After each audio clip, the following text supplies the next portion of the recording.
Hey everyone, I'm Dr. Axe and welcome to the show. Today we'll be covering one of the most important topics we'll ever cover, and that is how to heal cancer. And we'll talk about the top natural treatments, the top foods, the top herbs, the top supplements, the top natural treatments for taking care of cancer. And I'll also walk you through how my mom reversed cancer many years ago and how I've worked with thousands of other patients since then, helping them reverse their conditions. And we'll get into the root cause of cancer in terms of how it's connected to lack of oxygen in the cell, insulin resistance, and so much more on today's episode. And the reality is this: I'm going to make today's episode both simple, but also I do want to say that cancer is one of the most complex diseases there is.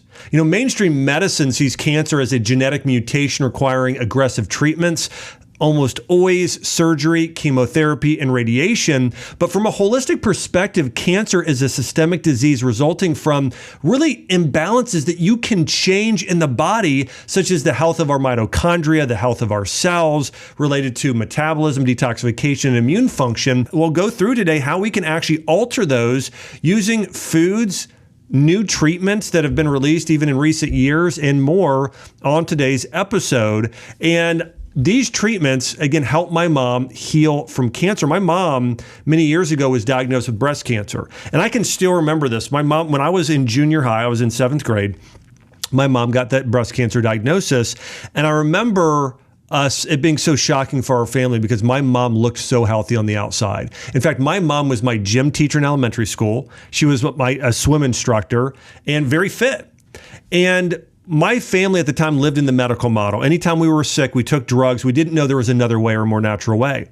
So my mom went and had a mastectomy. She went through rounds and rounds and rounds of chemotherapy. And I can still remember to this day. I remember walking in the bathroom once and my mom taking a comb through her hair after one of her chemo treatments. And this is when her hair started falling out and big chunks coming out and my mom just sobbing. And it just wrecked me as a kid. And I remember thinking two things. One, there has to be a better way. And the second thing I thought was, I want to help people like my mom. I want to help people like my mom heal, and I want to find a better way to help them heal. And I've dedicated my entire career to do that. And my mom kept going through the chemo treatments. She was eventually diagnosed as being cancer-free and healthy. But after my mom went through all these treatments, my mom seemed worse than before. My mom got put on antidepressant drugs, anti-anxiety. She developed chronic fatigue syndrome. She had hypothyroidism, leaky gut, chronic constipation issues. And her immune system was just shot. She was sick and tired all the time. And this went on for many years until finally I was in college, actually chiropractic school, and also working on my nutrition degrees and all the other things, studying functional medicine. And I get a call from my mom months before I'm about to go up and open my own practice. And she said, "Josh, I've been diagnosed with cancer again. And they found masses on my lungs. They want to go in and do surgery and then start radiation treatments." She said, "What do I do?" And I said, "Mom, I'll be home." I flew home. We sat down, prayed together. We felt led to take care of her all naturally. And we told her oncologist, and her oncologist said, "Well, I don't recommend it, but okay, I need to see you in a few months." And so with my mom, we started juicing vegetables every day. We followed a blend of, at the time, I would say almost a blend of, we took some ideas from the Gershon therapy, from the Budwig protocol, and even from ketogenic. But we really focused predominantly on her doing vegetables, some berries, some healthy fats, doing some liver, and the main protein source was wild-caught sockeye salmon. And we did a lot of things like reishi mushroom and turmeric and a lot of other things I'm going to share with you in the episode. But we went back 4 months later, and my mom's tumors had shrunk in half. In fact, I remember the oncologist calling up and saying this. She said, "This doesn't typically happen, but the tumors are shrunk by more than 50%. She said, "Keep doing what you're doing. I want to see you again in 9 months." Went back 9 months later, complete remission. So now my mom's in the best shape of her life. You know, she's in her 70s. She's bringing her grandkids to Disney World. That was about, I want to say, probably close to 17 years ago. So a long time ago. And she's still healthy and thriving and says she feels better now in her 70s than she did in her 30s. And the reality is this, is that if you're a person that have been diagnosed with cancer or know somebody who has, it's not a death sentence. Your body has amazing capacity to heal if we can shift and change the environment. And the mistake that most people make is they try and treat the cancer directly. No, you want to strengthen and equip your own body spiritually, mentally, and physically to go and kill off the cancer cells and to heal. And if you follow the right strategies, your body can do amazing things. And so we're going to dive into that today. Hey, before I dive into the bulk of the content though, make sure to subscribe to the channel and hit the link in the show notes to subscribe to my weekly wellness newsletter. If you want to get my top tips for natural healing straight into your inbox just once a week. So as I mentioned, my mom was able to heal from her cancer naturally. And there are so many other people that have the same testimony. I feel like the mainstream media just sort of hides this. I know hundreds of people that have been able to reverse their cancer naturally. And, Jordan Peterson is an example of this. And by the way, when I say hundreds, I know those are people I personally know. There are far more. There are probably hundreds of thousands that have. But, Jordan Peterson's wife, Tammy Peterson, I was just in Arizona filming with Michaela, his daughter, Peterson, and Tammy beat kidney cancer with alternative treatments, including prayer being one of the biggest things she did, hyperbaric oxygen therapy. But faith played such a key role in her healing. We'll get into that today as well. Jordan Rubin, one of my best friends, healed testicular cancer. The doctors said, you have no chance of living. Went completely all naturally with essential oil therapies, with a diet. I remember I went to visit Jordan, and when I first met him, the only thing he was eating was fermented raw wild sockeye salmon and vegetables and vegetable juices and berries. That was the only thing he was eating, and avocados. That was pretty much it. And he beat cancer naturally. And so there are so many people that have been able to reverse cancer. Another friend of mine, Diego Mesa, reversed it with a ketogenic diet. And so the body can heal if we give it what it needs, if we get rid of what it doesn't need, if we can change the internal environment. And it's important to understand as well, I want to mention this according to science and according to, this is the National Institute of Health. So this is a mainstream medicine publication, but what they've given in terms of percentages is only 5 to 10% of cancers are due to inherited genetic mutations. 5 to 10%. Well, 90 to 95% are linked to lifestyle, environmental factors, and metabolic dysfunction. And according to another medical journal out of Springer Pharmaceutical Research, they say this: evidence indicates that of all cancer-related deaths, almost 20 to 30% are due to tobacco, 30 to 35%, which is the largest percentage, are linked to diet, and about 15 to 20% are due to co-infections, which is going to be interesting. And we're going to get into this, how if you have another infection like a parasitic infection, a mold infection, or a viral infection, your body oftentimes treats some of these like cancer. So your body can't fight actual cancer as well when you have an infection living in your gut microbiome or liver or within your blood, somewhere in your body.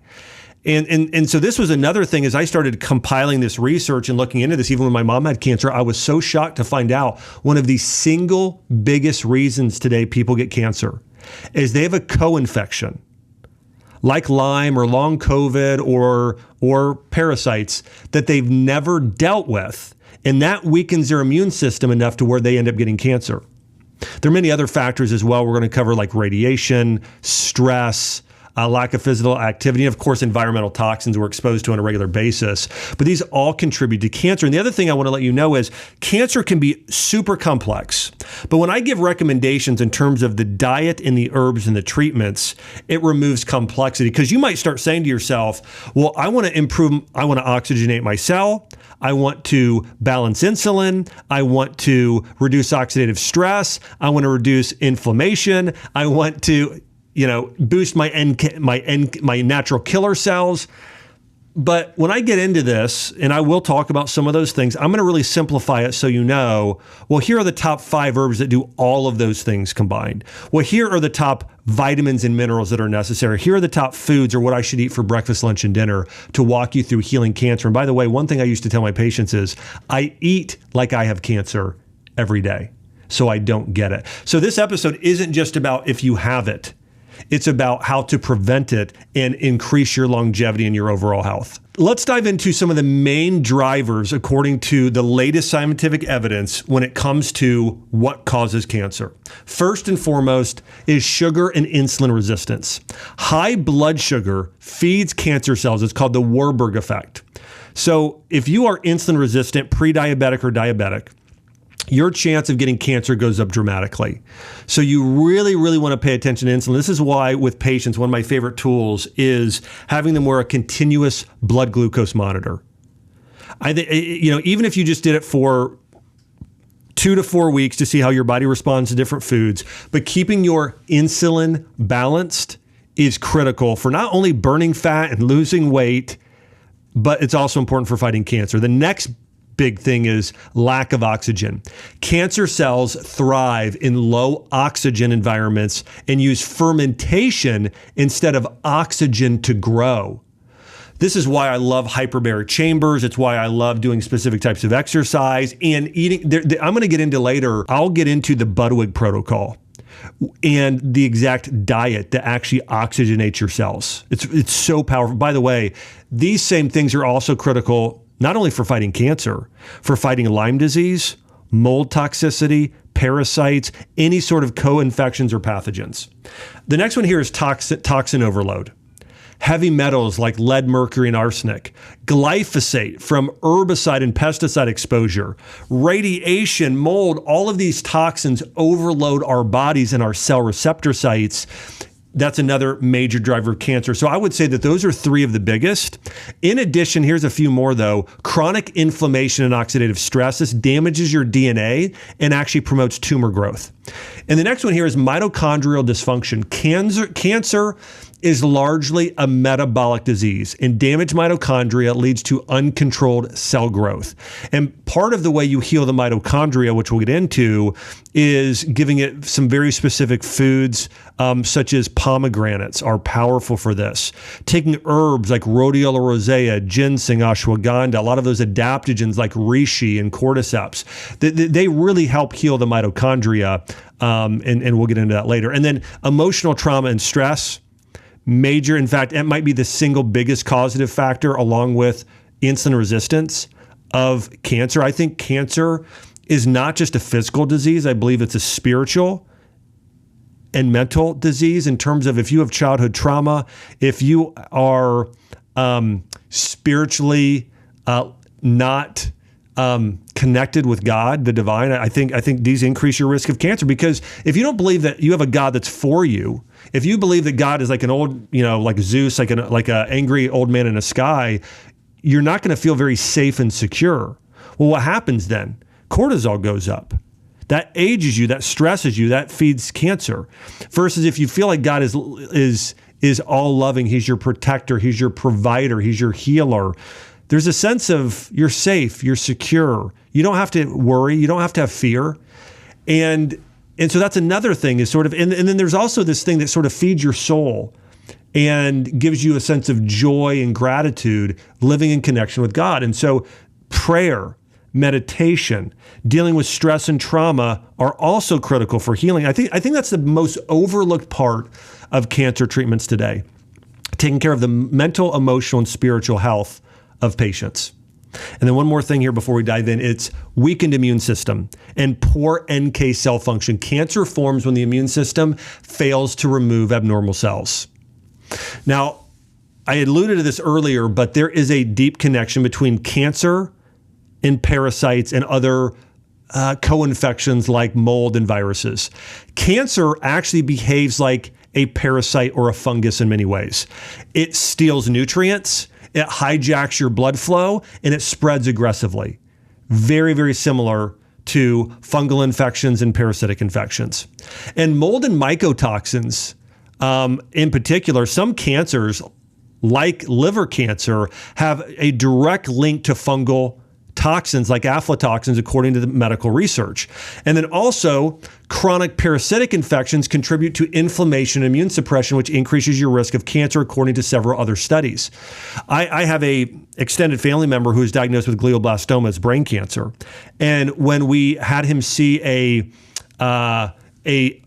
Oriental medical doctor, he looked at him and did a full up analysis on him. And he said, I really think that my cousin was a missionary in India and Pakistan. And they believe that a big contributing factor was because he was in India and Pakistan and ate a lot of the food over there, he had parasitic infections he's had for 20 some years, and that contributed to him getting these tumors in his brain. And so we do see absolutely that if you have these infections and you never take care of them, it basically weakens your immune system, allowing cancer cells to grow and take over areas of your body. I want to give the ancient Chinese medicine perspective of what causes cancer, and they would call it qi and blood stagnation. This is where your mitochondria and your adrenals, basically these hormones, are not moving very well through your system. So really your mitochondria are weak and damaged in Western medicine, but they would call that qi stagnation.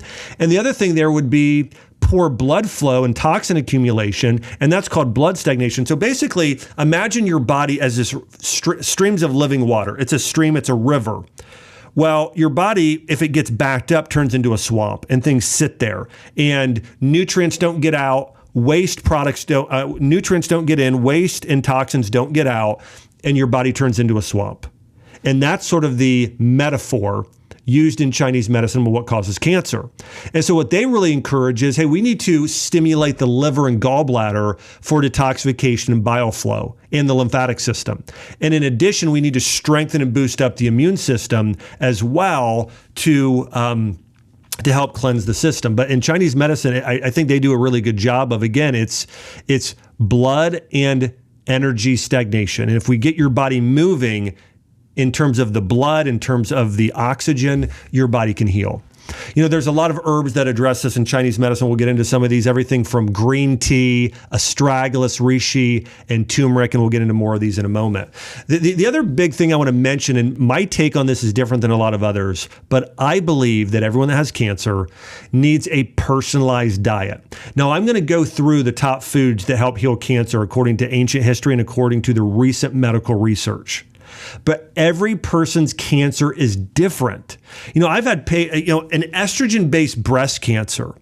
There are specific foods I would have somebody consume and certain supplements I would have them take because we want to start dropping estrogen, right? So we're going to focus on maybe even some dandelion and milk thistle and things to get rid of the excess estrogen. And I'm going to recommend foods that are very nourishing to the breast tissue and the lymphatic glands. Even like pumpkin might be one that I incorporate in a lot of carrots that are steamed. So there are certain foods that are more nourishing to that type of cancer. But then if somebody has liver or colon cancer, or let's talk about brain cancer, I almost always put them on a ketogenic diet if it's brain related. And so just to say here again, I've had a lot of people in the cancer community who say, well, every cancer person should be raw or vegan, or everybody should be ketogenic. I don't believe that. I think it's very dependent upon what type of cancer you have. And so that's an important distinction as well. And we'll get into that just a little bit more in a bit. If you've been doing everything right, eating clean, exercising, but somehow you're still not feeling your best, your energy's dragging, your memory is slipping, and it's frustrating because you know there's more to your potential. Well, what if the issue isn't just in your routine, but it's deep down inside your cells? You know, you're investing in the best supplements, working out regularly, and sticking to a clean diet. But if your cells are stuck in what's called cell danger response, all the hard work might not be paying off as it should. Think of your cells like a house under renovation. You can bring in the highest quality materials like the best supplements and clean foods, but if the workers inside the house are on lockdown because of a storm, nothing gets done. The materials just pile up unused. That's what happens when your cells are in CDR. They can't fully use the good stuff you're giving them. Getting out of CDR, the cell danger response, is the key to unlocking your body's full potential. When your cells are no longer in protective mode, they can finally use the nutrients, hormones, and energy you're working so hard to provide. That's when everything starts to click. Your energy improves, your workouts become more efficient, and you start to feel like yourself again. Go to beyondbloodwork.com to learn how to break free from cell danger response and make the effort pay off. So now I want to walk you through the top 5 types of diets for healing cancer and hit on a 6th one, which is eating less food, which is fasting, which I'll get into. But let's hit on the top 5 types of diets for healing cancer. The first one is a ancient Asian diet or a TCM diet. This is very personalized based on the person, but it tends to be focusing on cleansing and healing your blood and moving your blood and moving your chi and really supporting healing the mitochondria. And so they're going to focus on the organs primarily of the liver, so the detoxification system, and the immune system. So it's a diet really focused on enhancing those two systems. This diet is going to be very, very high in green vegetables and bitter foods. So dandelion, radishes, and citrus foods. So we want a lot of bitter and a lot of sour. Green leafy vegetables, bitter melon, cruciferous vegetables. We want to support that liver detoxification. In addition to that, so it's a lot of foods that are green and a lot of foods that are white and yellow. Remember, we want to enhance the liver, the detoxification system, and the immune system. So green apples and green leafy vegetables and broccoli and green cabbage and cilantro and parsley and those types of foods. And in addition, we want to do a lot of garlic and onion and ginger and miso. A lot of those yellow and immune enhancing foods to help heal the body as well. And then even things like beets and carrots, we really focus on healing and cleansing the liver. And in terms of animal products, it's going to be very low. But if you do it, they're probably going to recommend some things like wild caught fish and maybe a little bit of bone broth and maybe a little bit of liver. And that's sort of it. And then they're going to recommend a lot of herbals, things like green tea, which are high in catechins, and EGCG, which have anti-cancer properties, and others. But the TCM diet is going to be very personalized and typically focused on healing the liver and the immune system. And then the next diet I want to touch on here is a Gerson therapy, okay? The idea with Gerson therapy was flooding the body with nutrients. And that's why they focus on juicing vegetables, is he believed that cancer was primarily a issue of deficiency and toxicity. The body doesn't have enough nutrients and the body is overwhelmed with toxins. And so the entire diet of all the diets, even more than raw vegan in a way, or equal to, it's really focused on let's flood the body with nutrients. And so what they would tend to do is recommend a mixture of raw vegetables, juice vegetables, and steamed vegetables. Okay, so raw, juiced, and steamed. And this is something my mom followed this pretty closely because my mom did raw, juiced, and steamed, a lot of those. And they would basically every few hours have you do vegetable juices that were fresh pressed every hour. So these weren't bought at the store. You pressed them yourselves and drank them immediately. And when you do that, you're flooding the body with enzymes and vitamins and antioxidants to help repair and heal the cells. And in addition, I want to mention the original Gerson therapy also included raw liver juice. Now, some variations, people did raw liver. Sometimes people do a liver glandular supplement, typically desiccated liver. But it always had liver for years. And then quite a few years ago, this was after Max Gerson, the developer, died. They took liver out and made it into a vegan diet, which wasn't his original protocol. I think it was part of the vegan movement. They're like, well, but now it's back in desiccated liver. But I actually think the best way to do Gerson therapy is to eat just raw liver. Okay. But again, the Gerson therapy it's vegetable juices, steamed vegetables, raw vegetables, and raw liver. In addition, they'll have you do some fruit, specifically berries. But that's the biggest part of the diet. Sometimes they would have you do potatoes as well because they believe the potassium actually increases cellular exchange of fluid and helps support detoxification. So again, when you think of Gerson therapy, think of vegetables, liver, some fruit like apples and berries, and potatoes. And that's the diet for the most part. In addition, he also had a lot of people do coffee enemas as helping the body detoxify, supporting more bile flow to remove carcinogens and heavy metals and metabolic waste. And so that's something else he did. And then, of course, there was no processed food, no salt, no animal products except for raw liver on this diet. But it was effective for many. He also used it for treating tuberculosis. So this wasn't just for cancer, it was used for numerous diseases in his research. The next diet I want to mention here, and this is something else my mom incorporated some of the ideas around, was a diet by Dr. Joanna Budwig. She was a German researcher. I believe she won the Nobel Prize. So brilliant physician. And the diet focused on healing the mitochondria and improving cellular oxygenation, which I mentioned earlier. Those are two of the main causes of cancer. And cancers thrive in low oxygen environments, and this diet helps with improving oxygen delivery to tissues and slowing cancer's progression. And so here's how this diet works, and it's fascinating because she didn't have medical studies to prove this out. Now we do. So this theory is now a reality. It's true. And she healed many cancer patients with this treatment. But basically, every cell has a membrane. And so think about it almost like the skin of our bodies, okay? And when you are young, your skin is firm and it's supple and it bounces back. I mean, right? Think about when you're like athletic in your teens and 20s versus when you're in your 60s, 70s, and 80s, you're more stiff, you're more brittle, right? Well, the same goes for our cell membranes. When you have cell membranes that act younger, they're moldable and flexible and bouncy. When you age or your cells get sick, they get rigid. And this happens actually even in your arteries. You've heard of like calcification of your arteries. Your arteries get too hard and rigid. Well, those are cells that make up your arteries. It's a very similar thing can happen throughout your body. So her hypothesis was, if I can go and heal the cell membranes, that's going to also help oxygenate the cell and heal the body. And so she created a diet to do that. And she believed that part of the reason why our cells become so rigid is a deficiency in unsaturated fatty acids, specifically omega-3 fatty acids and phospholipids, okay?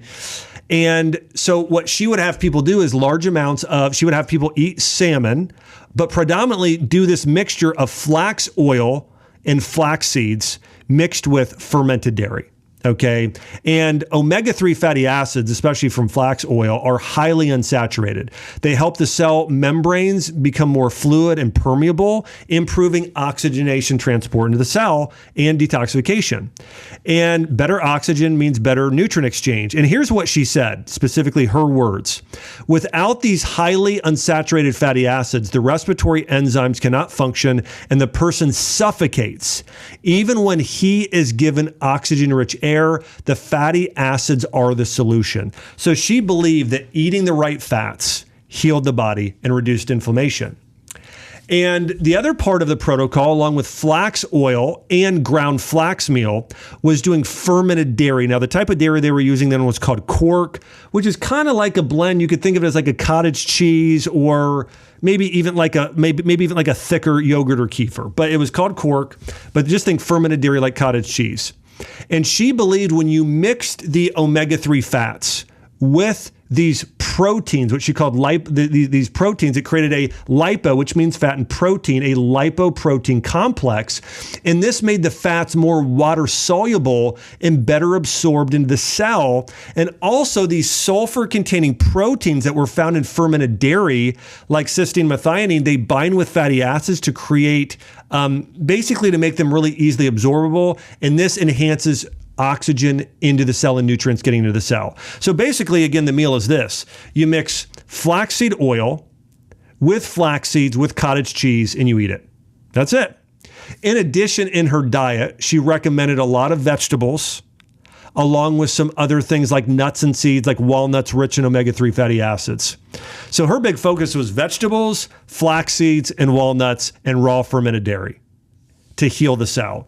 And if you think about it, this diet, it's very low glycemic. It's very rich in omega-3 fatty acids to reduce inflammation. It's very oxygenating. It's an incredible healing diet. So my mom, what we did with her is we had her incorporate all of these things. We had a very specific diet for her, both focused on the TCM aspects, moving her immune system, moving her liver with the type of vegetables we chose. A lot of things like dandelion greens and beets and beet greens and carrots and a lot of those, broccoli, a lot of those types of vegetables. We incorporated the juicing idea in the raw liver from Gershon therapy. So she would do a lot of, she would do a mixture. She would juice vegetables twice a day, do one serving of steamed, one of raw, and then we would do some berries and green apples. And that was her diet. And then once a day, she did this Budwig protocol. And then the other thing I want to mention, and my mom didn't do that. My mom, she reduced her eating window down to 10 hours. So she would eat around 9 a.m. and then again at 1 and again at 5. So she was eating within about a 9-hour eating window. So it was a lower, but it wasn't intermittent fasting from the standpoint of only eating maybe in a 4 to 8 hour window. But she did reduce that eating window down a little bit. But there is evidence for fasting for fighting cancer. Evidence suggests that fasting may allow your body to better increases something called autophagy, which is where your body recycles and helps heal your mitochondria and detoxifies better when you're fasting. And so again, fasting activates autophagy, which is a process where the body clears out damaged cells, including precancerous ones. And so there's a lot of benefits in getting into fasting for cancer. It also increases something called your natural killer cell production, lowers insulin and blood sugar, lowers oxidative stress. So there are a lot of benefits of fasting. I do want to give the warning though, I don't typically recommend over fasting. I still, for my mom, wanted her to get a sufficient amount of calories. But again, we did incorporate some intermittent fasting for her, and it was like a 9-hour eating window rather than a 4 or 6 hour like a lot of people do, or even an 8 hour. So she would eat at 9 a.m., 1 p.m., and 5 p.m., an early dinner. And that's what I recommend for many cancer patients today, as well as doing that sort of very small eating window, but still being able to get in those 3 meals with 4 hours apart between the meals. Now I want to talk about the ketogenic diet. This is a study published in the European Journal of Cancer Prevention. Here's what they say. The ketogenic diet is a high-fat, moderate protein, and low-carbohydrate diet that appears to sensitize most cancers to conventional therapies by exploiting cancer cells, altered metabolism, and making it an effective adjunctive cancer treatment alternative. And the way that this works is cancer cells prefer glucose. They prefer sugar and struggle to use ketones for energy. So being in ketosis may actually starve cancer cells by removing sugar as a fuel source. So that's ultimately why ketogenic diets work, is they starve cancer cells. Okay. And when I think about my mom's diet, my mom didn't go full keto, but she was very low carbohydrate. Vegetables have very few carbohydrates. My mom also did, the more you move closer to intermittent fasting, the more you'll get into ketosis as well. She did some healthy fats. And I think she was probably borderline in and out of ketosis sometimes as well. But I do think there's a lot of benefits, especially with certain types of cancers, when using a ketogenic diet there as well. And here's another study that suggests that a ketogenic diet improves survival rates in glioblastoma, that's brain cancer, by reducing inflammation and tumor growth. According to the findings of our study, they say patients with brain tumors who stick to a ketogenic diet are more likely to experience improved survival rates. This was in the Journal of Personalized Medicine. And so we see that as well. And then the last diet I want to dive into here is a vegan diet. I am not a promoter of, in most cases, a vegan diet for cancer, even though the diets I recommend are actually close to vegan because they're so dominant in vegetables and they're so dominant in plants. And I know several people who actually reversed their cancer using a vegan diet. Now, I know more that have reversed it using the other diets I've talked about, but there are people that have reversed it with a vegan diet. And let me mention why I do think that it's a great diet. One, again, if you're just doing organic vegetables and organic fruits and those sort of foods, your toxin load is going to be lighter. Your liver and gallbladder are going to be able to when your body's not dealing with certain types of like animal fats, your liver is more free to cleanse and work and do the job it needs to do of killing cancer cells, your especially your gallbladder, your lymphatic system, and your liver.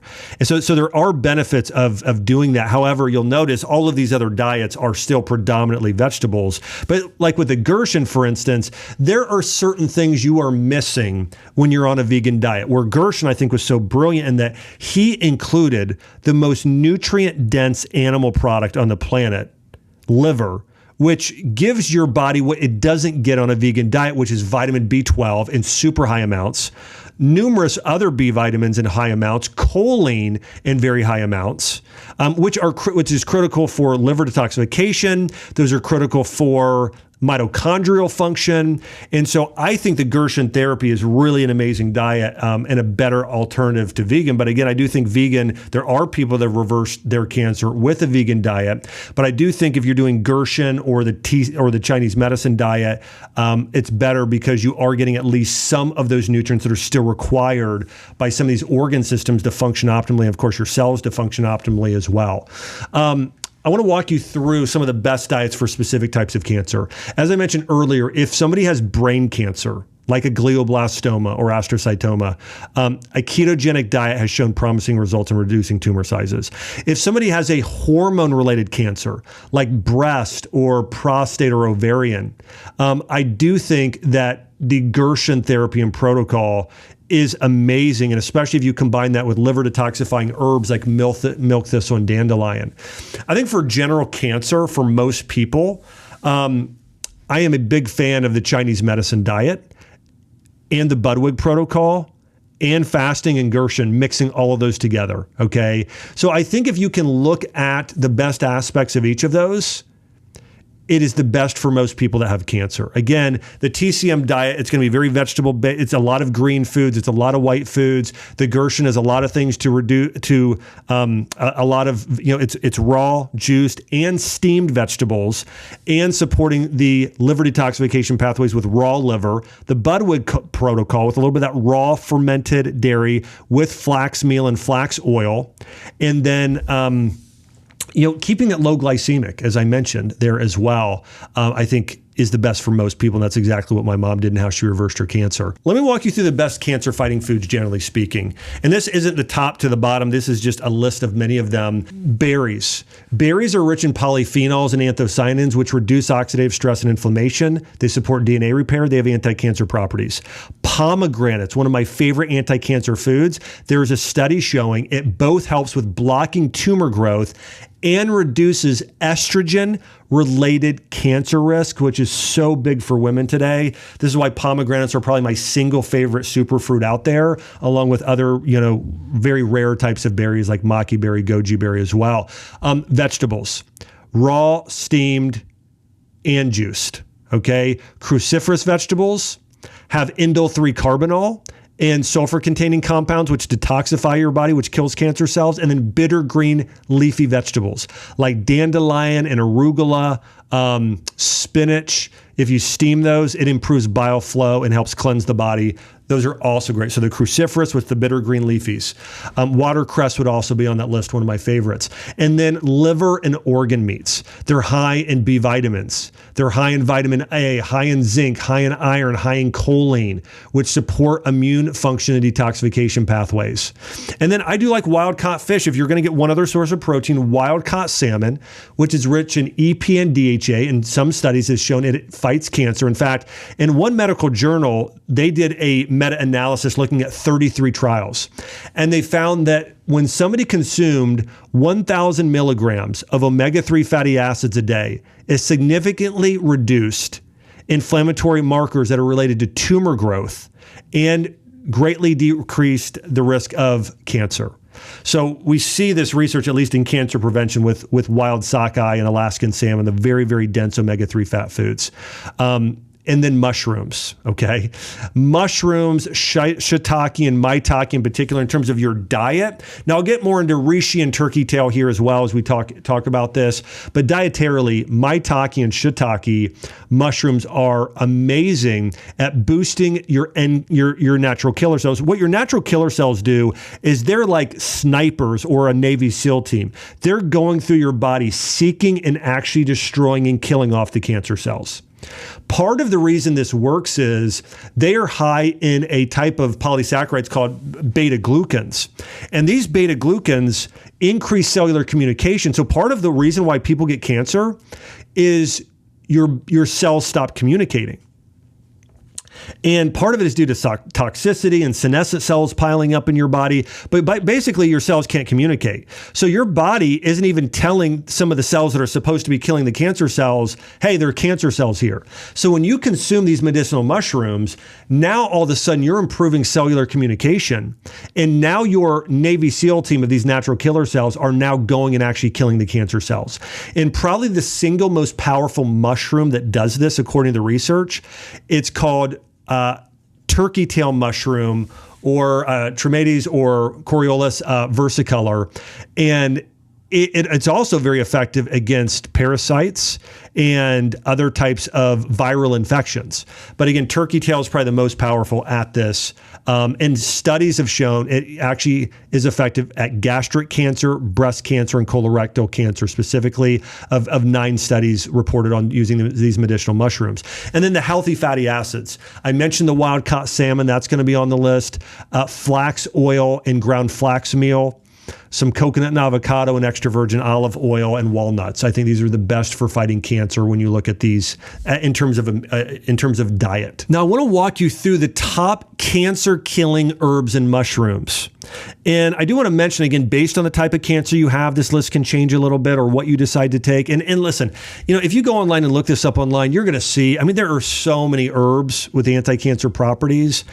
And I do want to mention one of the issues with the standard American diet today is there are so few herbs. Think about this. If you eat fast food, are you getting any herbs? Okay, maybe pepper. Okay, but outside of that, you're not getting really any herbs and spices or mushrooms, okay, in the standard American diet. If you go to certain countries that have much lower cancer rates, if you would go to Italy or Israel or India, and you would look at their cancer rates, they're much lower. Well, their herb consumption of culinary herbs, everything from turmeric to ginger to, cardamom, is dramatically higher than the United States. Again, the United States, it's very bland. It's salty, it's sweet, very little bitter, very little umami, which is the flavor of a lot of these herbs today. And so we need more herbs if we want to prevent cancer and fight cancer. Number one on the list, that probably has the most medical research backing its anti-cancer properties, is green tea. Green tea contains EGCG, that's epigalactic catechin. It's a type of catechin that inhibits cancer cell growth, causes something called apoptosis, which is cancer cell death, and blocks angiogenesis, which is when cancers proliferate, so like metastatic cancer. So drinking green tea daily, whether it's a matcha powder or essentia, loose leaf tea, tremendous benefits at fighting and preventing cancer. Reishi mushroom. It's actually known as the mushroom of immortality in China and Japan. It's actually approved in Japan for cancer therapy. As I mentioned earlier, high in beta-glucans, high in triterpenes, boost natural killer cell production, loads and loads of benefits there, reishi. Turkey tail mushroom, also approved in Japan for cancer treatment. Isn't that amazing? Japan, much lower levels of cancer, spending much less on cancer research, much lower cancer levels. And yet the United States continues to try and just shove chemotherapy and radiation down people's throats. And if you go see an oncologist today, 0 nutrition recommendations. How crazy is that? That you can go to an oncologist and you can have any type of cancer, and the only thing they're going to recommend you do is get chemotherapy or radiation. And it is the only reason for that is they're paid by pharmaceutical companies, and that's the standard of care due to the pharmaceutical chokehold they have on mainstream medicine. And there are people dying because of greed today, monetary greed. In a country like Japan, again, if any logical person would look at the cancer rates in Japan and say, what is Japan doing? Let's do more of what they do. Or Switzerland, or some of these areas where they have natural cancer research. We're not doing that today. But if you're a person and you want to prevent cancer, or you know a loved one who has it, or you yourself are in this situation now, again, let's take a note from countries like Japan and what they're doing. They're doing high-dose reishi, high-dose turkey tail, because of the many studies in Asia we're seeing in fighting cancer. Mistletoe. Now, this is interesting. When we hear something like mistletoe, we tend to think of, kissing under the mistletoe during Christmas season. But this incredible leaf has powerful anti-cancer properties for boosting natural killer cell production and T cell function, which helps fight tumors. May reduce tumor growth. In fact, I've got several friends who were over the years have been diagnosed with cancer, and one of the IVs they'll get, along with vitamin C and some others, is they'll get mistletoe IVs, because it also reduces chemotherapy side effects. And so sometimes people have done it in conjunction with traditional treatment, sometimes as part of just a whole holistic protocol. Another herb I love is milk thistle. This protects and regenerates the liver. It's great for detoxification, and it's great if you have excess estrogen. So if you have estrogen-based cancer, this is a good one to take. Milk thistle. Turmeric. Of course, we know outside of green tea, turmeric is probably the next in line for the most clinical research for anti-cancer properties because of its compound called curcumin, which has been shown to help kill cancer cells and reduce inflammation. So great benefits there. Artemisia. This is an herb actually, I believe, used in Ayurvedic medicine. And it has really powerful anti-parasitic properties, but it helps cleanse the blood. So it selectively kills cancer cells, and it's been shown to be effective against leukemia, breast cancer, colorectal cancer, pancreatic cancer. So Artemisia is another powerful. Berberine. Berberine works because it balances out insulin and IGF-1 and something called AMPK. So it's good for metabolic issues. If you know, or somebody was diagnosed with cancer and they had prediabetes or insulin resistance and blood sugar issues, berberine is a really good one to take. And also as a preventative measure, of course, it's also great for weight loss and type 2 diabetes as well. Astragalus, probably one of my top 3 cancer-fighting herbs. This is one my mom took in higher doses, 4,000 milligrams a day. This boosts the immune system, enhances white blood cell function, and studies have shown actually helps with survival rates in cancer patients. So it really, really powerful there. Astragalus, one of the greatest immune boosters out there. Boswellia, known as frankincense, also has some benefits in the way it reduces inflammation. Black cumin also has some benefits, and then garlic. Probably garlic up there with turmeric and green tea has the most clinical studies on fighting cancer. Now, the way I have most people get garlic is not via capsule. I just have them eat some raw garlic and cooked garlic just as part of their meals. So really you don't need to take that as a supplement. And then there are certain spices like cayenne pepper and galangal and ginger. Those warming herbs and spices also fight certain types of cancer. All right, I want to get into supplements now. So we went through the herbals. Let's go through the supplements that fight cancer. My number one supplement for fighting cancer might surprise you. It's probiotics. Now think about this, that many of you already know. 70 to 75% of your immune system is located in your gut. Okay? You have more bacteria in your gut than cells in your body. So if you want to fight cancer and you need your immune system's help, well, you have to have a very robust and healthy gut microbiome. When your gut is healthy, your body is sending all of the signals. It's communicating better. It's activating those natural killer cells. So really high dose probiotics of around at least 100 billion, but even 1 trillion daily is what I would recommend for a lot of people, and specifically more soil-based probiotics along with some of the food-based, like Bacillus subtilis, known as AB22, is one of those types that I think is really, really powerful that I would recommend. Now, there's a study published, and it's called in a medical journal called Reviews on Cancer, and they looked at other types of bacteria. They looked at Lactobacillus and Bifidobacterium, which are some of the most important microbes you get at birth that your mom passes on to you. And they found that utilizing these types of probiotics induces anti-cancer action by enhancing cancer cell death and protecting your body against oxidative stress. And there's a lot of evidence that supports this sort of using probiotics as sort of anti-cancer therapy. So that's number one, doing high-dose probiotics. Number 2 is vitamin D. This boosts your immune surveillance, which is critical. This is nutrient sensing, cell communication. So vitamin D is not only a vitamin, it is an immune boosting nutrient. And it regulates inflammation. Again, a big thing here is it boosts your immune system. You know, you want to make sure your vitamin D levels are well over 30, okay, if you go and get them tested. And in one of the medical journals, here's what they say about vitamin D. They say the majority of evidence suggests that low circulating vitamin D levels are associated with an increased risk of cancer, whereas supplementation alone or in combination with other immunotherapeutic drugs may improve clinical outcomes. So we're seeing here, vitamin D helps fight cancer. Number 3 is magnesium. Now, magnesium is big because your liver needs magnesium to detoxify, and your cells need it for mitochondrial function and energy, for ATP synthesis.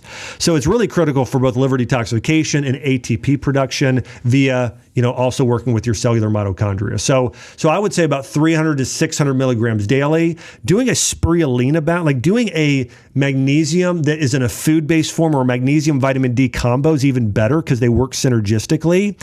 And doing it where it's a food-based in something like spirulina or some other food is really where you want to go with that. And then vitamin C. This is a powerful antioxidant that neutralizes free radicals, prevents the body's DNA damage. People have been doing vitamin C IVs for a long time, especially in other countries, as part of cancer therapy, getting amazing results with it. Amazing. And there's others that I could get into. I think zinc is also critical. If I had number 5 on the list, zinc, because of what it does for immune function. Selenium is also very important. So zinc and selenium, you also need to look at as these sort of immune nutrients that are critical for fighting cancer. But the ones that I covered are probably the most important. Now let's talk about advanced therapies for cancer prevention. And let me mention this. My mom didn't take all of these, but my mom did take a multi-mushroom supplement, which included turkey tail, cordyceps, and reishi. My mom did a turmeric and ginger product, I think as a tea, just drank that all day, and green tea. So she just drank that all day, every day. So some of it can be supplements, and not all of it has to be, right? So she did a lot of this as herbal teas. My mom also did... she did some zeolites for detoxification. She would do some milk thistle as a tea as well in a supplement. She did a lot of like berry extract, like berry powders, like goji and pomegranate and those sort of powders on a regular basis.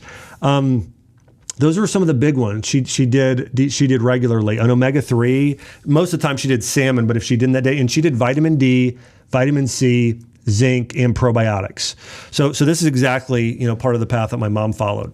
Now, a lot of these advanced therapies, my mom did maybe 1 or 2, but not all of these, but there's a lot more research now on these holistic therapies for fighting cancer. And one of my favorites is called ozone therapy. What ozone does is it increases oxygen delivery to the tissue. So we mentioned what Budwig protocol does via diet. Ozone therapy does as a treatment. And so what you do is you have ozone goes into your bloodstream. Now, or there's a way of doing it with something called a 10-pass or EBOO machine, where they take the blood out of your body. They put ozone in and then recirculate. And a 10-pass is called that because it does it 10 times. And EBOO is even more powerful in terms of what it does.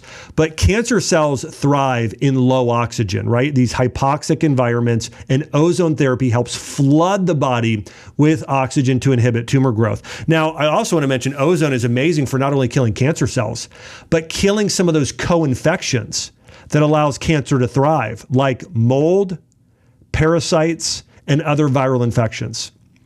It also boosts immune function and detoxification channels. So ozone is powerful because of oxygen. Now, the next one's powerful because of oxygen too, in a different way, because ozone is O3, different type of oxygen, and we have hyperbaric oxygen therapy, which is O2, which is what we breathe in and out of the air. Hyperbaric oxygen therapy increases oxygen saturation in your tissues. And, well, what does that do? Again, we've talked about this. Cancer cells thrive in low oxygen. When you increase the oxygen, cancer cells die. This also reduces inflammation, supports healing, supports just tissue regeneration and healing. So this is so powerful. Hyperbaric oxygen therapy is one of the most powerful therapies on the planet for just healing almost anything you can imagine. Wounds, cancer, athletic injuries, infections of every type. I had a spinal infection, almost died. And getting in a hyperbaric chamber almost every day helped save my life. And so it's a really powerful tool for Lyme, for long COVID, for all of these different types of issues, but especially for cancer. Number 3, whole body hyperthermia. This is heat therapy. Now, this is done predominantly today in Switzerland, Germany, and Spain. They have cancer clinics over there that they don't have to hide. You couldn't even do this in the US, or most doctors would lose their license. But basically, they get these. A lot of times it's these infrared panels. So imagine you get in like an infrared An infrared sauna, okay? Well, imagine one of those, but it's enclosed all around you, like very small with those red light panels, and it heats your body up. And what they're trying to do there is mimic a fever.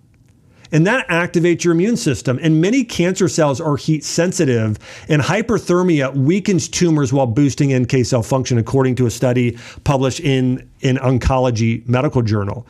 And so in the very similar thing, this is how your body kills a fever. You know, a lot of times I always coach my patients with this. So when I first opened up my functional medicine practice in Nashville, I would have patients and I would give them my cell phone, and they would call me and they say, hey, my son or my daughter, they've got an ear infection and their temperature's at 102.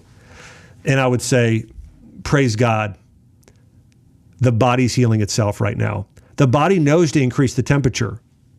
Unless the temperature ever got above, that number 106, we just let the body do its thing. And you know what? Never once in my career of doing that and having the conversation with the patients hundreds of times did we ever have to take anything.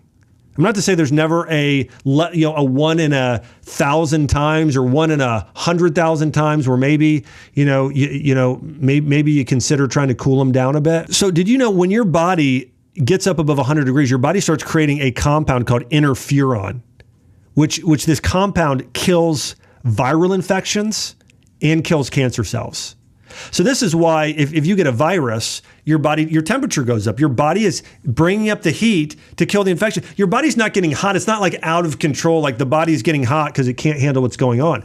No, the body's saying, okay, I'm going to keep raising the temperature until this virus or cancer cell that's threatening this body of mine, until we kill it, until I know it starts to die off.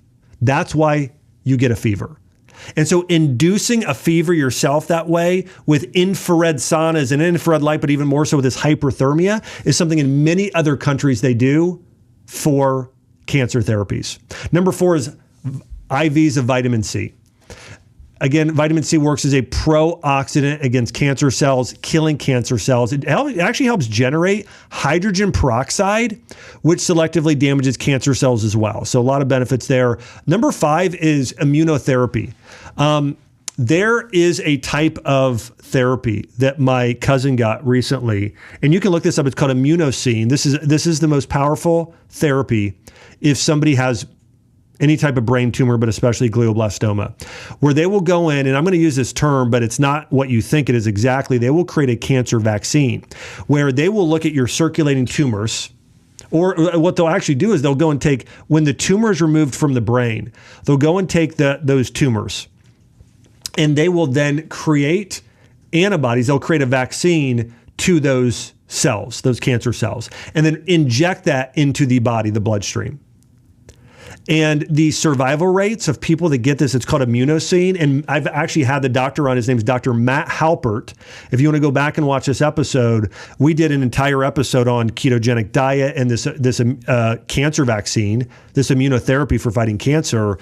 And it really is incredible. But that's something that people can do, is different types of immunotherapy. Now, another type of immunotherapy my cousin will also do, and I've had many other people do. I've actually had this therapy done myself once, and it's called NK cell therapy, where they'll take your blood, they'll take your own natural killer cells, they'll multiply them like you ferment something, and then you inject it back to your bloodstream. And so now you have all this new army introduced into your bloodstream that can go and kill cancer cells. And so NK cell therapy is another very powerful therapy for killing cancer cells. And then there's a few others I'm going to mention just here very quickly. Red light therapy, this photobiomodulation has cancer prevention benefits and some anti-cancer properties like infrared sauna and red light therapy. There are therapies that are more integrative, like low-dose chemo, which I think is better than traditional, which is interesting too, in IPT therapy. And then I want to mention sunlight and grounding, spending more time in nature. Like they call it in Japan, forest bathing. The more time outside you spend, the better your body heals. For the most part, okay, especially in good weather. But I've had patients, like when my mom had cancer, one thing her and my dad did is they took a lot more vacations. And when she was diagnosed with cancer, it was April. And my mom was a school teacher. And so one of the things I told her to do, I said, one, you only have 2 weeks left. They got a substitute teacher. Her and my dad went and spent time on the beach in Florida. We lived in Ohio at the time, went and spent time on the beach in Florida constantly for the entire summer. They also did lake trips to this and went water skiing in this lake called Norris Lake in Tennessee. And my mom also got a horse and started doing horseback riding because she loved that as a kid. So we really focused on my mom getting out in nature, animal therapy, nature therapy, and it was an incredible part of her healing process. But there's no doubt that the power of the sun, that heals you via vitamin D, of course. Grounding, standing on the earth, reduces inflammation, gives your body more electrical charges, supports cellular energy. Getting more oxygen, you're breathing better air when you're outside, you're better oxygenation. And then just the changes of the heat and the cold and all the things that happen outside, it's just better for your body. The peace, what happens? The sound of the ocean waves crashing, the sound of silence in a wooded forest. This increases theta waves and these certain brain waves that cause your HPA axis, this fight or flight response, to just drop and balance out. Have you ever noticed that? Have you ever just gone and just sat at the beach and take a deep breath, and after a day or two, you're almost like this meditative level, like you're at this level of like, you can just tell your stress is just gone halfway through that vacation or a couple days in. The more you can get in that state, the more your body heals. And one of the best ways to do that is via spiritual connection to God. And I believe predominantly cancer is a spiritual disease. I think that when I think of the drivers emotionally, it's driven by a lot of fear, a lot of anger and resentment, a lot of worry, a lot of grief of holding on to things in the past or things that happened to you in the past, different types of trauma you haven't been able to move on from. And those are all things that are related to our connection with God and the divine, our own identity, our purpose in life. And then when those things are off, it affects our mental health, causing us to be sick. And so if you truly want to heal cancer, you need to go back and look at, are there things that happened in your past that still bother you today? Is it physical abuse? Is it emotional abuse? Is it some sort of major regret? Did you do something wrong and you've never confessed it? But going back and just forgiving everyone, forgiving yourself, repenting, connecting with, somebody who is a spiritually mature person that can help walk you through healing from trauma, that is so important. Then everyday stress, keeping that low. And then living in a state of joy and gratitude. When you're living in a state of fear and anxiety and depression and worry and anger, it makes you sick. There are study after study shows, and ancient history proves this as well. When you are experiencing negative emotions, it makes your organs in your body sick. Versus if you're living in a state of joy and peace and purpose and gratefulness, it's healing. It's healing to the body. So you need to get into that state. And some of the best ways to do that is via prayer, praise, reading things that are moving, meditation. These help you heal. And so if you are going to prevent cancer or fight cancer, this is even more important, the diet, or think about it as the diet and the nutrition stuff, all the therapies, all the stuff we talked about is 50%. This is the other 50% that is going to allow you to heal. When my mom had cancer, we prayed for her every day to heal. She prayed for herself to heal. We had the church praying for her to heal. My mom was going to conferences and having even some well-known pastors and people lay their hands on her and pray for supernatural healing. And I don't know if it was the diet that healed my mom or all the prayer or both, but my mom healed from her cancer. And so if you have cancer, do not leave out the spiritual aspect. I mentioned my friend Jordan Rubin. Jordan Rubin was praying every single day, all day. He had actually a prayer he wrote out. And what I had my mom do to heal her cancer is we had her visualize, while she prayed, she would pray to God, and then she would visualize God's spirit coming down and her immune system creating cells through that and killing off these cancer cells. She would picture it. And then from there, she would picture herself 20 years in the future bringing her kids to Disney World. There was the power of this sort of visualization. And then she would praise God in that moment, say, God, thank you for healing me. And spend time in praise and worship. And then she would meditate on Bible verses every day. I'm going to go through a few of those with you in a minute. But focus on and do things spiritually that get you in a state of joy and just cherishing God. There's a study on prayer. And by the way, the studies on prayer, I don't think are ever typically probably that well done, but I do want to get into a few. This first one's a Harvard Medical School study in 2001, and it's known as the STEP study. And they wanted to look at intercessory prayer, somebody praying for another person, okay? And then mixed findings. They either found that intercessory prayer didn't significantly change health outcomes or did slightly. But patients did report across the board, which was significant, having more peace and less anxiety. Okay, that was one big study. And when I say big study, it was done on, I think, like maybe 866 people. And then there was a Duke University study, and they did a study on prayer for people who needed healing. And they found that patients with strong religious beliefs included those who prayed regularly. Those people had less depression, less anxiety, better immune system function. So listen to that. Their immune systems were stronger if they personally prayed and improved greater quality of life. So this study found that actually praying strengthen somebody's immune system. There's another study. I'm going to go through two more studies here on prayer. There was a study published in 2005, and they found cancer patients who engaged in spiritual practices like prayer, meditation, scripture reading had lower cortisol levels and improved mood during chemotherapy. Now, they didn't look at survival rates here at all, but they did find that people had lower cortisol. That's important for fighting cancer. And then there was a meta-analysis done in 96 at Baylor University. And this is, they combined many studies together. Here's what they found.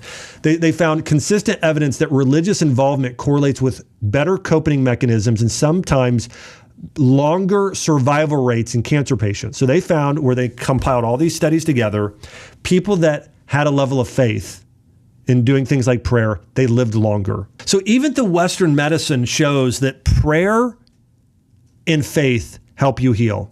Now, I want to walk you this from a Christian perspective as well. And I do want to say this, I've had so many people that I have helped navigate cancer and they healed just doing the natural things. I've had people who've healed cancer and did a combination of conventional and the natural. And then I've had people that have done one or each of the other and they didn't survive. And I think it's important to understand that while I think prayer is impactful and it makes a massive, massive difference, not every prayer might lead to physical healing. But I'll say this, it always leads to some form of healing, emotional, relational, spiritual. Jesus often healed the body and the soul, and sometimes he simply said, your faith has made you whole. I mean, Paul says, you can't please God without faith. And I think we need to keep the awareness that God is still present and powerful, even when the outcome isn't what we hope for. But I do believe for all of us that we should have the mind that God wants us healthy. He wants us whole. He wants us healed. Again, the way that I always think about God is the way that I think about like how I am to my daughters. Like, I love my daughters so much. I would give my life for my daughters. Everything I'm trying to do is for their well-being. And God I want my daughters happy. God wants me happy even more than I want my daughters happy. He wants me to win even more than I want my daughters to win. Like, he loves me so much. And so I think that knowing that God, who he is, that he is constantly pursuing you and he loves you and he wants you to thrive and live the best life possible, both now and through eternity, that's how you should walk into cancer. There's this principle, and it's we become what we focus on, or our reality becomes what we focus on. And I think it's absolutely true. And I think this is why in the Bible, we see God, talking to Abraham and say, hey, this is, look at the stars of the sky. This is how numerous your descendants will be. And I think there's this element of being able to visualize and see this, and you get what you focus on, you get what you meditate upon. And one of the things my mom did is we had at the time, by the way, this was a while ago, we actually had a tape recorder, and we tape recorded her saying these Bible verses, and she would either say them herself or listen to them every night. But here's some of the Bible verses my mom meditated upon that you can as well. Jeremiah 30:17, it says this, but I will restore you to health and heal your wounds, declares the Lord. Isaiah 41:10, so do not fear, for I am with you. Do not be dismayed, for I am your God. I will strengthen you and help you. Then Psalms 103:2-3, bless the Lord, O my soul, who forgives all your iniquity and heals all of your diseases. James 5:14-15, is anyone among you sick? Let them call the elders to pray over them, and the prayer offered in faith will make the sick person well. Do that. Go to people, have them pray for you. You could even have them, as is also in this verse, is anoint your head with oil. It could be essential oils like frankincense or even making the holy anointing oil blend, but go to somebody who is a spiritual elder and have them pray for you and believe you're made well. They said, when that's offered in faith, it'll make the sick person well. Exodus 15:26, I am the Lord your healer. Mark 5:34, Jesus said, daughter, your faith has healed you. Go in peace and be free from your suffering. In Isaiah 53:5, the one that my mom meditated upon the most, but he was wounded for our transgressions. He was bruised for our iniquities. The chastisement for our peace was upon him, and by his stripes we are healed. By his stripes we were healed. By the blood of Jesus we're healed. And so meditating on that truth and reality and having faith and taking action. I think part of even all the stuff I shared today, if you're going to go and change your diet and do all these things, it's with the belief of, you know what? I'm going to heal because God's going to heal me, but he's going to use these things he created, nature that he created to naturally sustain and grow. This is going to be part of my healing process. It's going to be part of me and my faith honoring God with my body and taking care of this temple that he's given me. And so there's an element of that there as well with that. But I think, again, the key thing here is that your faith will heal you, knowing that God is for you, not against you. God loves you.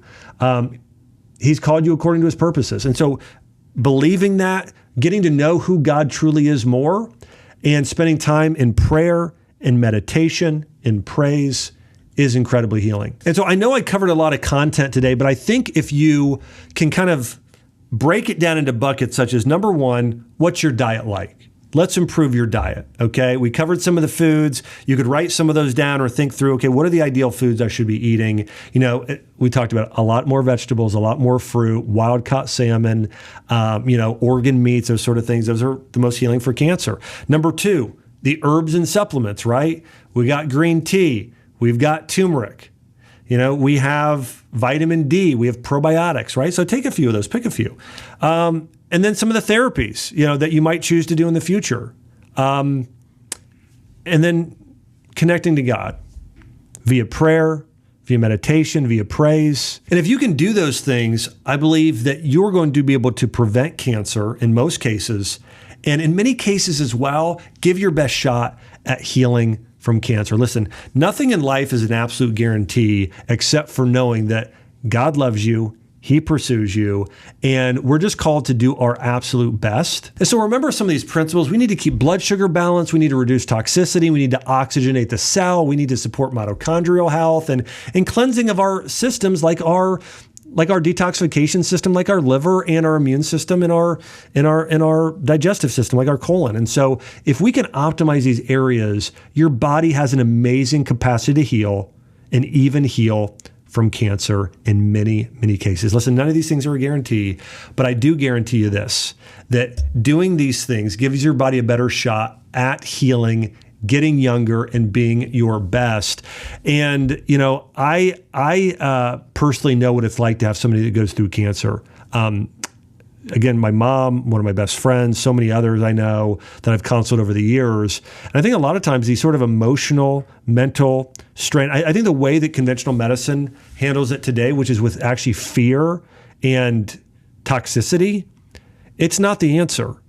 The answer is faith and honoring God with our bodies via these lifestyle changes that we've talked about today. So I just want to let you know as well, anybody that has cancer right here, right now, I'm praying for your healing. I believe that God is doing a good work in you.